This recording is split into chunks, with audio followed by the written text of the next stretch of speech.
Is there somebody you're friends with on Facebook that you're just a little tired of seeing their post? Maybe it's your crazy aunt, or maybe it's that friend who tends to drink a lot and then post a lot.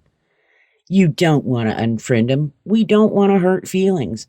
We just don't want to see all of their posts.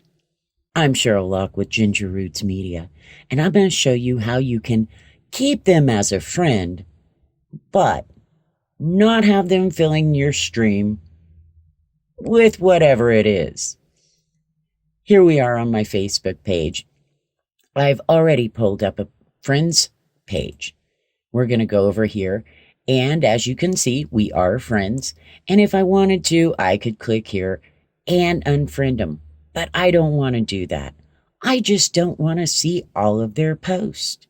So if you look, you'll see following checked here. Now, if it's someone you do want to see everything they post, you can put see first. Most of your friends fall under default unless you've changed it.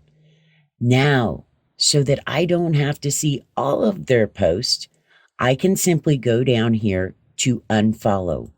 Once you check unfollow, you're still friends, but you're just not going to see quite as many of their posts. Thanks for watching. Be sure to subscribe and check out our other Facebook how-tos. And you might want to share this video with your friends or family, just in case you're the crazy one they don't want to see all your posts.